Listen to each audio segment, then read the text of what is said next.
Hello everyone, welcome to our channel GS Guru Academy. जैसा कि हमने अपना पॉलिटिका फाउंडेशन कोर्स अपने इस जीएस गुरु एकेडमी चैनल पर शुरू कर दिया है।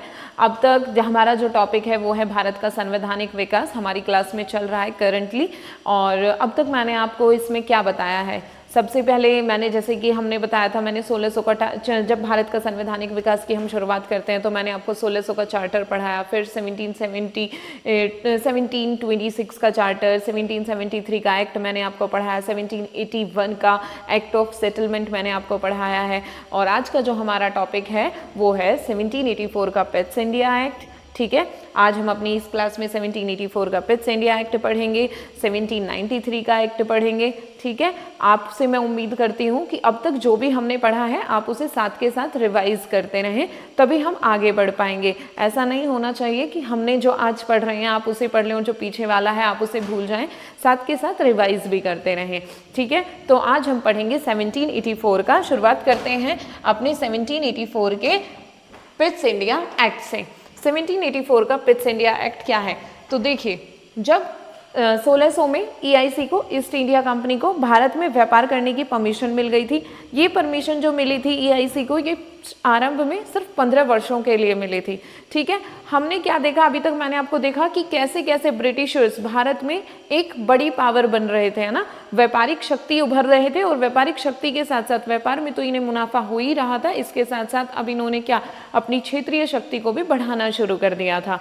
ठीक है, क्षेत्रीय शक्ति को इन्होंने बढ़ाना शुरू कर दिया था। तो जब हम पिट्स इंडिया एक्ट की बात करेंगे तो पिट्स इंडिया एक्ट की क्या विशेषताएं रही, तो सबसे पहली ये वाला जो एक्ट है ना, इस टाइम पे जो ब्रिटिश पीएम थे, ये थोड़ा सा हमारे ना फैक्ट याद करने लायक हो जाता है। हमें याद रहना चाहिए कि जिस टाइम पे पर्टिकुलर कोई भी एक्ट आ रहा है तो उस टाइम में ब्रिटेन में कौन पीएम था। जैसे कि मैंने आपको 1773 का एक्ट पढ़ाया, तो उस टाइम पे मैंने बताया था आपको कि 1773 के एक्ट जब पारित हुआ था तो उस टाइम पे जो ब्रिटेन के पीएम थे वो थे नॉर्थ।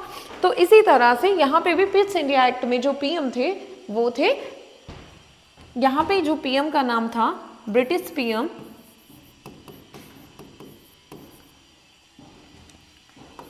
पीएम का जो यहाँ पे नाम था वो थे विलियम पिट्स।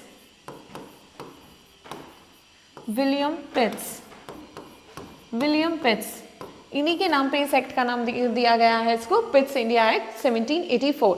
हम अपने पिट्स इंडिया एक्ट की इसकी मेन विशेषताओं पे आएंगे, मेन फीचर्स में हम बात करेंगे। तो सबसे पहले जो पिट्स इंडिया एक्ट की जो विशेषता रही है, सबसे पहली विशेषता ये रही है कि इस एक्ट के माध्यम से दोहरे प्रशासन की शुरुआत हुई थी। ठीक है, दोहरे प्रशासन की शुरुआत भारत में, ठीक है, भारत में दोहरे प्रशासन की शुरुआत हुई। दोहरे प्रशासन की शुरुआत से मतलब है कि यहाँ पे कंपनी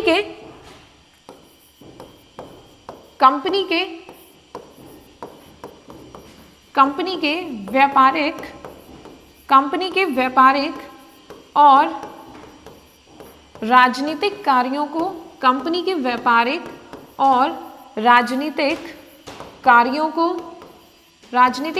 को अलग अलग कर दिया गया। अलग अलग कर दिया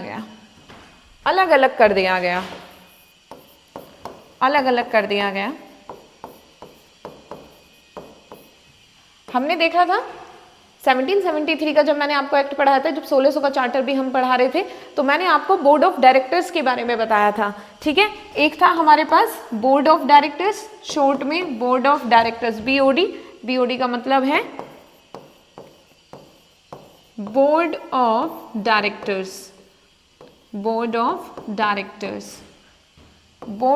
डायरेक्टर्स। ठीक है, एक BOD था जिसमें कितने मेंबर थे, 24 मेंबर थे, जिसका काम क्या था, 24 मेंबर्स थे इधर। इसका काम क्या था, व्यापार को देखना। ठीक है, जितने भी व्यापारिक मामले होते थे, व्यापारिक मामलों को देखना। इस एक्ट के माध्यम से क्या किया गया कि जो कंपनी के व्यापारिक और राजनीतिक कार्यों को अलग अलग कर दिया गया। बीओडी पहले से ही एग्जिस्टेंस में था, तो इन्होंने बोला, इस एक्ट ने ये बताया कि जो बीओडी है वो सारे व्यापारिक मामले कौन देखेगा? बोर्ड ऑफ डायरेक्टर्स देखेगा। ठीक है, इसको हिंदी में बोर्ड ऑफ बीओडी को ही हिंदी में निदेशक मंडल भी कहते हैं, निदेशक मंडल। ठीक है, बोर्ड ऑफ डायरेक्टर्स। और दूसरा कहने का मतलब है व्यापारिक मामले कौन देखेगा? बीओडी देखेगा, बोर्ड ऑफ डायरेक्टर्स देखेगा। दूसरा इन्होंने बोला कि राजनीतिक कार्यों को देखने के लिए इन्होंने यहां पे बोर्ड ऑफ कंट्रोल का गठन किया, board of control, board of control, board of control, board of control का गठन किया। इसे हम शॉर्ट में क्या लिख सकते हैं? बीओसी। ठीक है, एक्ट ने कहा, इस एक्ट की विशेषता ये रही, एक्ट ने ये प्रावधान किया कि जो कंपनी के व्यापारिक कार्य हैं उन्हें कौन देखेगा? बीओडी देखेगा। और जो राजनीतिक कार्य हैं, ठीक है, उन्हें कौन देखेगा? बोर्ड ऑफ कंट्रोल देखेगा। राजनीतिक कार्यों से मतलब है कि नागरिक संबंधी मामले, सिविल संबंधी मामले। क्या मतलब हो गया? नागरिक संबंधी मामले, नागरिक संबंधी, सिविल। ठीक है, सिविल मैटर्स जितने भी हैं उन्हें कौन देखेगा? Civil matters. नागरिक संबंधी मामले, सिविल मैटर्स जितने भी हैं उन्हें कौन देखेगा? उन्हें देखेगा बोर्ड ऑफ कंट्रोल। और ये जो बोर्ड ऑफ कंट्रोल है, इसका जो गठन होगा, इसमें 6 मेंबर्स होंगे। बोर्ड ऑफ कंट्रोल में 6 मेंबर्स होंगे। और इनमें से, इन जो 6 मेंबर्स का, इनमें से जो इसका बीओसी का जो अध्यक्ष होगा, बीओसी का जो अध्यक्ष होगा, वह अध्यक्ष ब्रिटिश मंत्रिमंडल का, ब्रिटिश मंत्रिमंडल का, ब्रिटिश मंत्रिमंडल का सदस्य होगा,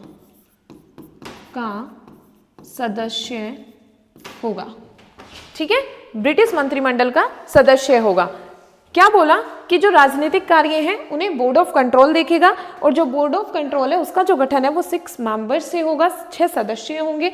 और इन 6 सदस्यों में से जो इसका बीओसी का जो अध्यक्ष बनेगा, वो जो अध्यक्ष है वो वही व्यक्ति बनेगा जो कि ब्रिटिश मंत्रिमंडल का सदस्य होगा। कहने का मतलब है कि जो ब्रिटिश पार्लियामेंट का जो सदस्य है वो, उस व्यक्ति को हम ये क्या बना रहे थे? उसको अध्यक्ष बना रहे थे। तो यहाँ से एक क्या है? डायरेक्ट कंट्रोल, ब्रिटिश पार्लियामेंट का डायरेक्ट कंट्रोल हो रहा है इंडिया में।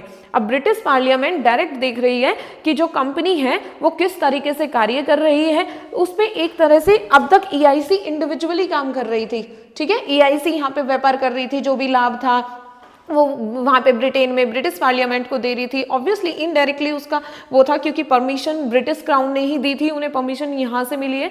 लेकिन ये थोड़े से स्वतंत्र थे, इनके कार्यों पर जो रोक नियंत्रण स्थापित किया जा रहा है। और अब वहाँ से ब्रिटिश पार्लियामेंट से डायरेक्ट यहाँ पे जो काउंसिल, ये बोर्ड ऑफ कंट्रोल बनाया जाता है। यहाँ पे जो इसका अध्यक्ष है उसको, उस व्यक्ति को बनाया जाता है जो कि ब्रिटिश मंत्रिमंडल का सदस्य है।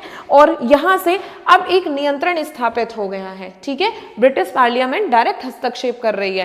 अब तक हमने क्या देखा, जैसे कि जब ब्रिटिश ईआईसी भारत में आई तो शुरुआत में ईआईसी का, ईस्ट इंडिया कंपनी का जो ऑब्जेक्ट था वह ऑब्जेक्ट था कि केवल व्यापार करना, ना कि भूभाग, ना कि लैंड, ठीक है, trade not no land, no land only trade, ये इसका नारा था शुरुआत में। लेकिन धीरे धीरे जैसे हम देखते हैं, धीरे धीरे अब इन्होंने क्या किया, अपनी क्षेत्रीय शक्ति को बढ़ाना शुरू किया। अब यहाँ पे ये अपनी क्षेत्रीय शक्ति को एक्सपेंड कर रहे हैं, उसके साथ साथ राजनीति में भी, है ना, भारत की राजनीति में भी इन्होंने इंटरफेरेंस करनी अपनी शुरू कर दी है यहाँ पे। और यहाँ से ही ये अब यहाँ पे इनका, तो इसकी फर्स्ट फीचर क्या हो गया कि भारत में क्या होती है, दोहरे प्रशासन की शुरुआत होती है।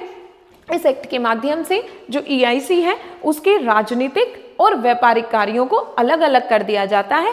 जो भी व्यापारिक कार्य होंगे उनको बोर्ड ऑफ डायरेक्टर्स देखेगी और जितने भी राजनीतिक कार्य होंगे उनको बोर्ड ऑफ कंट्रोल हैंडल करेगा। ठीक, ये जो BOD, board of directors and BOC, board of control जो है, ये बोला गया ये किसके अंडर में काम करेंगे, ये गवर्नर जनरल के अंडर में काम करेंगे, गवर्नर जनरल। ये गवर्नर जनरल के अंडर में काम करेंगे, जहां भी आगे आएगा मैं इसको जीजी लिखूंगी शॉर्ट में, ठीक है। गवर्नर जनरल के अंडर में काम करेंगे। इस एक्ट के नेक्स्ट फीचर की हम बात करेंगे, और नेक्स्ट फीचर जो इसका हो जाएगा, यहाँ पे क्या किया गया, इन्होंने बोला, अब यहाँ पे गवर्नर जनरल पे इन्होंने बाउंड्री लगा दी है ना, गवर्नर जनरल को नियंत्रित किया। इन्होंने कहा कि जो गवर्नर जनरल है, क्योंकि गवर्नर जनरल की मेन सुप्रीम पावर हो रही थी, यहाँ पे सुप्रीम पावर होती थी गवर्नर जनरल, बोला कि जो गवर्नर जनरल है, governor general BOC board of control की आज्ञा के बिना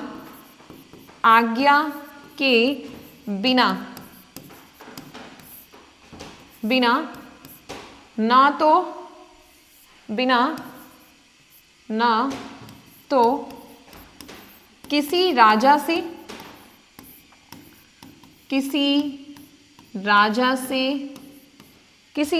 से युद्ध करेगा, ना ही कोई संधि और ना ही किसी भी प्रकार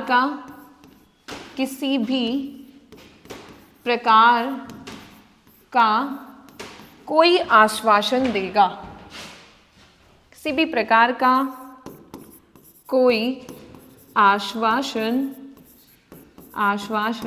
देगा। कहने का मतलब है, इस एक्ट के माध्यम से इन्होंने क्या किया, इन्होंने बोला कि जो गवर्नर जनरल है, ठीक है, वो भारत में, क्योंकि ये क्या कर रहे थे इस टाइम पे, अब इन्होंने अपनी टेरिटरी को ऑक्यूपाई करना इन्होंने शुरू कर दिया था।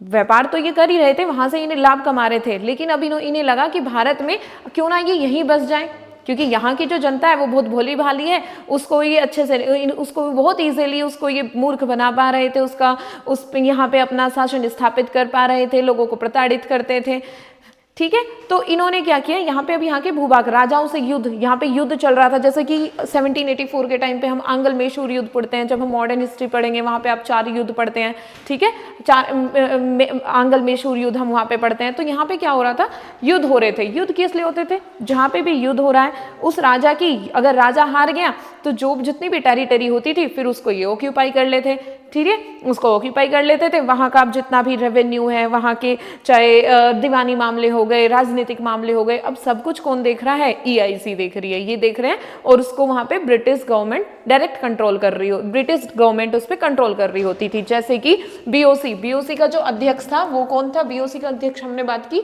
वो ब्रिटिश मंत्रिमंडल का सदस्य था, है ना, अध्यक्ष। यहाँ पे जो अध्यक्ष था ये ब्रिटिश पार्लियामेंट, ब्रिटिश मंत्रिमंडल का यहाँ पे सदस्य था, ब्रिटिश मंत्रिमंडल का सदस्य था, ठीक है। तो अब ठीक है, तो यहाँ पे क्या हो रहा था, जो BOC है, क्योंकि यहाँ पे जो अध्यक्ष था वो ब्रिटिश मंत्रिमंडल का सदस्य था, तो अब डायरेक्ट ब्रिटिश गवर्नमेंट, डायरेक्ट इनका कंट्रोल यहाँ पे हो रहा था, क्या क्या भारत में क्या चल रहा है, अब डायरेक्ट इन्फॉर्मेशन ब्रिटिश गवर्नमेंट को थी, ठीक। अब यहाँ से जब हम अब इसकी नेक्स्ट विशेषता की हम इसकी बात करेंगे कि पिट्स इंडिया एक्ट की नेक्स्ट विशेषता क्या रही है, तो यहाँ पे क्या था, हमने अब तक पढ़ा था, हमने क्या देखा कि यहाँ पे इन्होंने रोक लगा दी, गवर्नर जनरल पर रोक लगा दी कि आप भारत के किसी भी राजा से BOC के परमिशन के बिना, बोर्ड ऑफ कंट्रोल की परमिशन के बिना, ना तो आप किसी से युद्ध करेंगे, कोई संघर्ष नहीं करेंगे, किसी भी प्रकार की कोई संधि नहीं करेंगे और किसी भी प्रकार का कोई आश्वासन नहीं देंगे, ठीक है। इन्होंने यहाँ से क्या किया, इन्होंने जो एक प्रावधान इन्होंने क्या किया, इन्होंने बोला, इस एक्ट ने ये बताया कि भारत में जितना भी ब्रिटिश ऑक्यूपाइड, EIC, जितना भी क्षेत्र EIC ने, ईस्ट इंडिया कंपनी ने अर्जित किया हुआ है, जितना भी भूभाग उसने अर्जित किया है, उस एरिया को अब क्या कहेंगे, ब्रिटिश इंडिया उस क्षेत्र को कहा जाएगा, ठीक है। तो यहां से क्या हुआ, इन्होंने बोला जो EIC द्वारा अर्जित क्षेत्र को ब्रिटिश इंडिया कहा जाएगा, ब्रिटिश ब्रिटिश इंडिया कहा जाएगा, कहा जाएगा, कहा जाएगा। तो इस एक्ट के माध्यम से इन्होंने क्या कह दिया कि जितना भी क्षेत्र EIC ने, ईस्ट इंडिया कंपनी ने अर्जित किया है, अब वो सारा का सारा क्षेत्र क्या है, अब वो ब्रिटिश इंडिया है, अब उसको ब्रिटिश इंडिया कहा जाएगा। इन्होंने उसको अपनी उस पे अधिकार अपना दिखा दिया है। ठीक है, अब नेक्स्ट विशेषता क्या है इस एक्ट की? नेक्स्ट फीचर था इस एक्ट का, नेक्स्ट विशेषता थी कि यहाँ पे जो गवर्नर जनरल थे, गवर्नर जनरल की परिषद थी, हम पढ़ के आए थे 1773 के एक्ट में। तो गवर्नर जनरल की परिषद कितने सदस्य होते थे? गवर्नर जनरल की परिषद में 4 सदस्य होते थे। उनकी सदस्य संख्या घटाकर 3 कर दी गई। तो गवर्नर जनरल की परिषद के सदस्यों की संख्या 3 कर दी गई, संख्या 3 कर दी गई। ठीक है, इसी के साथ साथ जो अन्य प्रांतीय गवर्नर जनरल थे, अन्य प्रांतीय गवर्नर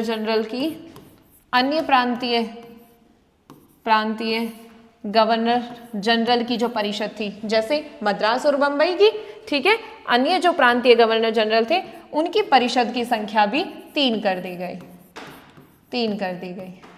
तो दो मेन फीचर यहां से हमारे निकल के आते हैं कि जो गवर्नर जनरल की परिषद थी उसकी सदस्य संख्या को 3 कर दिया गया। इसके साथ साथ जो अन्य प्रांत थे, जैसे हमारा क्या था, हमने पढ़ा था मद्रास और बंबई।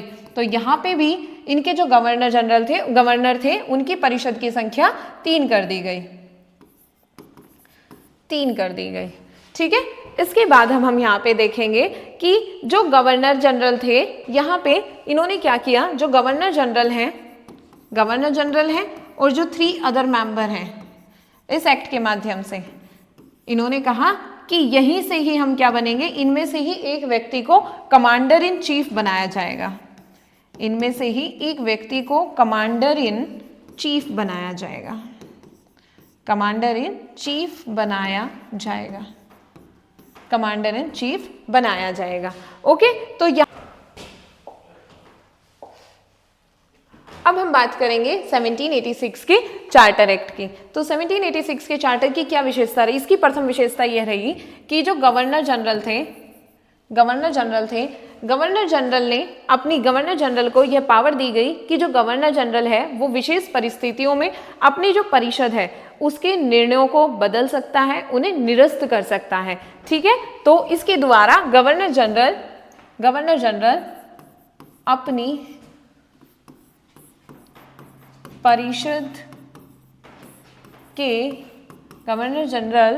अपनी परिषद के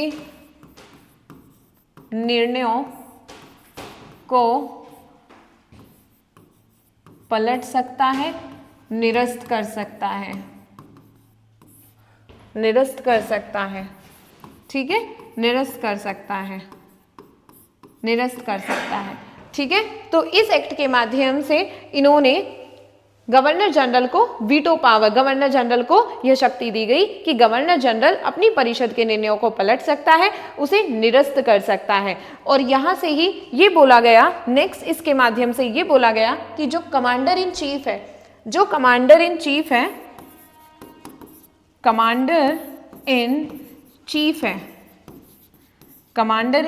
है, उसे क्या बनाया जाएगा? गवर्नर जनरल बनाया जाएगा। ठीक है, जिसे हम कमांडर इन चीफ बना रहे थे ना, उसी पर्सन को गवर्नर जनरल बना दिया गया था। और इस कड़ी में यहाँ पे गवर्नर जनरल बनाया गया और यहाँ पे ये बोला गया गवर्नर जनरल बनाया गया। और यहाँ पे इस एक्ट के माध्यम से इस गवर्नर जनरल को वीटो पावर भी दी गई। वीटो पावर भी गवर्नर जनरल को दी गई, जो कि हमने देखा था ना 1773 के एक्ट में हमने पढ़ा था कि गवर्नर जनरल होगा और एक परिषद बनेगी। ठीक है, एक परिषद बनेगी और उस परिषद बनेगी और परिषद के जो निर्णय हैं वहां पे कैसे लिए जा रहे थे? बहुमत से लिए जा रहे थे, लेकिन गवर्नर जनरल को वीटो पावर नहीं थी। इस एक्ट के माध्यम से यहाँ पे गवर्नर जनरल को वीटो पावर दी गई। वीटो पावर का मतलब होता है निषेधाधिकार।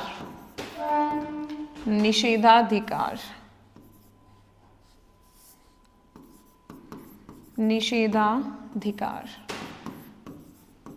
निषेधाधिकार की शक्ति, ठीक है, निषेधाधिकार की शक्ति, निषेधाधिकार की शक्ति। कहने का मतलब है कि डिसीजन को रोक देना, सिंपल भाषा में अगर मैं बताऊं, डिसीजन को रोक देना, रोक देना। जब भी कोई निर्णय लिया जा रहा है, अगर गवर्नर जनरल अपनी वीटो पावर को इस्तेमाल करे तो वीटो पावर अगर वो यूज करता है तो वहां पे उस डिसीजन को फिर आगे नहीं ले जाया जाएगा, उसे वहीं पे रोक दिया जाएगा, ठीक है। तो ये हमारे मेन फीचर रहे 1786 के एक्ट के। इसके बाद अब हमारा एक्ट आता है 1793 का एक्ट, ठीक है। इसके बाद अब हम पढ़ेंगे चार्टर एक्ट 1793। अब इस एक्ट की क्या विशेषता रही है? इस एक्ट के माध्यम से जो कंपनी का एकाधिकार, व्यापार का जो एकाधिकार था, ठीक है, जब EIC भारत में आई थी तो उसे कितने दिन का व्यापार का एकाधिकार मिला था, मोनोपोली मिली थी 15 ईयर्स के लिए, 15 साल के लिए उसे मिली थी। इस 15 साल को इस एक्ट के माध्यम से 20 साल कर दिया गया, ठीक है। तो इस एक्ट के माध्यम से कंपनी के एकाधिकार को, व्यापारिक एकाधिकार को, ठीक है, कंपनी के एकाधिकार को 20 वर्षों के लिए बढ़ा दिया गया, 20 वर्षों के लिए बढ़ा दिया गया, 20 वर्षों के लिए बढ़ा दिया गया, ठीक है। नेक्स्ट इसका क्या विशेषता रही? यहाँ पे जो बोर्ड ऑफ कंट्रोल था, ठीक है, बोर्ड ऑफ कंट्रोल था, इस एक्ट के माध्यम से यह प्रावधान किया गया BOC, ठीक है, बोर्ड ऑफ कंट्रोल, नियंत्रक मंडल भी कहते हैं इसको हिंदी में, नियंत्रक मंडल, नियंत्रक मंडल। इस एक्ट के माध्यम से यह प्रावधान किया गया कि जो BOC है, इसके जो सदस्य हैं, बोर्ड ऑफ कंट्रोल के जो सदस्य या फिर जो अन्य कर्मचारी भी हैं, ठीक है, या फिर अन्य कर्मचारी जो भी हैं, उन सभी का वेतन, BOC के जो सदस्यों का जो वेतन है, जितने भी उनके वेजेस होंगे, वेतन और भत्ते, वो सभी भारतीय राजस्व से दिए जाएंगे, भारतीय राजस्व से दिए जाएंगे, दिए जाएंगे। और इसके साथ साथ यहाँ पे ये भी कहा गया, इसमें ये भी प्रावधान किया गया कि जो EIC है, ईस्ट इंडिया, क्योंकि जो पहले जो दिया जा रहा था ना वेतन एंड भत्ते, EIC दे रही थी, ईस्ट इंडिया कंपनी देती थी, ठीक है। अब जो कुछ बचता था, अब यहाँ पे EIC दे रही थी, अब बोल दिया गया कि भाई जो भी वेतन और भत्ते होंगे इसके BOC के मेंबर्स के, उन सभी को कहाँ से दिया जाएगा? इंडियन रेवेन्यू से दिया जाएगा, ठीक है। और इसके साथ साथ ब्रिटिश गवर्नमेंट ने ये भी कहा कि वो उन्हें 5 लाख रुपए भी देंगे, ठीक है। अब इसके बाद जितना इनका खर्चा हो रहा था, उस खर्चे के बाद जो भी 5 लाख रुपीस ये ब्रिटिश गवर्नमेंट को भी ट्रांसफर करेंगे। तो इस तरह से आज की क्लास में हमने क्या क्या देखा? तो आज की क्लास में हमने क्या क्या देखा, इसका हम थोड़ा सा एक क्विक रिवीजन कर लेते हैं। तो सबसे पहले हमने पढ़ा 1784 का पिट्स इंडिया एक्ट। 1784 के पिट्स इंडिया एक्ट की पहली विशेषता ही जैसे हमने पढ़ी थी कि इसके द्वारा क्या किया गया कि दोहरे प्रशासन की शुरुआत भारत में होती है, कि कंपनी के कार्यों को, राजनीतिक कार्यों को, व्यापारिक कार्यों को अलग अलग कर दिया जाता है। व्यापारिक कार्यों के लिए बोर्ड ऑफ डायरेक्टर्स है, निदेशक मंडल है, निदेशक मंडल को जितने भी व्यापारिक मामले होंगे उनको बोर्ड ऑफ डायरेक्टर देखेगा, जितने भी राजनीतिक कार्य होंगे उनको बोर्ड ऑफ कंट्रोल देखेगा, ठीक है। और यहाँ पे इसका फिर नेक्स्ट विशेषता पे जब हमने बात की, और जो बोर्ड ऑफ डायरेक्टर है और बोर्ड ऑफ कंट्रोल है वो किसके अंदर काम करेगी? गवर्नर जनरल के अंडर में काम करेगी। लेकिन ये जो गवर्नर जनरल है वो कोई भी युद्ध नहीं करेगा, कोई भी युद्ध BOC की, बोर्ड ऑफ कंट्रोल की अनुमति के बिना नहीं करेगा। किसी भी प्रकार का आश्वासन, किसी भी प्रकार की संधि भारतीय राजाओं से, है ना, ये सब BOC की अनुमति के बिना नहीं करेगा। नेक्स्ट फीचर पे हमने बात की, तो नेक्स्ट फीचर ये बताता था कि जितना भी EIC ने, जितना भूभाग भारत में उन्होंने ऑक्यूपाई किया है, उस एरिया को अब क्या कहा जाएगा? ब्रिटिश इंडिया कहा जाएगा। नेक्स्ट विशेषता पे जब मैंने बात की तो इस एक्ट के माध्यम से प्रावधान किया गया कि जितने भी जो गवर्नर जनरल था, ठीक है, गवर्नर जनरल था, उसकी एक परिषद बनती थी। 1773 का जब मैंने आपको एक्ट पढ़ाया था तो गवर्नर जनरल था और उसकी एक परिषद होती थी। तो गवर्नर जनरल की जो परिषद थी उसकी सदस्य कितनी होती थी? सदस्य संख्या 4 होती थी। तो इस सदस्य संख्या को 3 कर दिया गया इस एक्ट के माध्यम से। इसके साथ साथ में जो अन्य प्रांत थे ना, उनमें भी सेम प्रोविजन कर दिया गया, उनकी संख्या भी 3 कर दी गई और कहा गया कि जितने भी 3 मेंबर हैं उन्हीं में से ही क्या बनेगा, एक पर्सन को कमांडर इन चीफ बनाया जाएगा। इसके बाद हमने बात की अपने 1786 के चार्टर एक्ट की। इस एक्ट ने सबसे पहला बदलाव क्या किया? इसने किया कि जो गवर्नर जनरल है उसकी जो परिषद थी वो अपने परिषद के सदस्यों के निर्णयों को बदल सकता था, ठीक है, बदल सकता था, पलट सकता था। तो कहने का मतलब है कि यहाँ पे इस गवर्नर जनरल को क्या दे दी गई? वीटो पावर दे दी गई। यहाँ पे इसको वीटो पावर दे दी गई, जो हमने कहाँ पढ़ा था?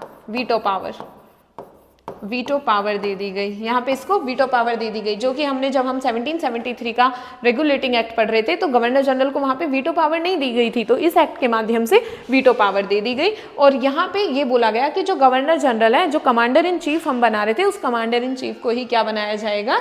गवर्नर जनरल बनाया जाएगा। इसके बाद हमने देखा चार्टर एक्ट 1793। चार्टर एक्ट 1793 के हमारे 2 ही मेन फीचर आते हैं जो हमारे एग्जाम के पॉइंट ऑफ व्यू से बहुत इंपॉर्टेंट है। ये है, फर्स्ट जो फीचर है वो है कि जो कंपनी है ना, ये पूछ लिया जाता है, यहाँ से डायरेक्ट क्वेश्चन बनता है कि किस एक्ट के माध्यम से जो कंपनी का एकाधिकार था, है ना, व्यापार का एकाधिकार,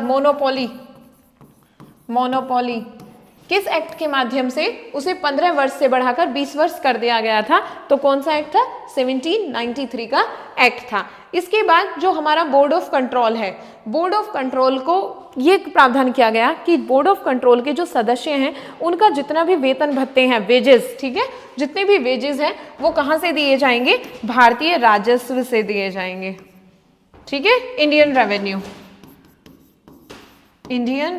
से दिए जाएंगे, इंडियन रेवेन्यू से दिए जाएंगे, ठीक है। तो इस प्रकार से आज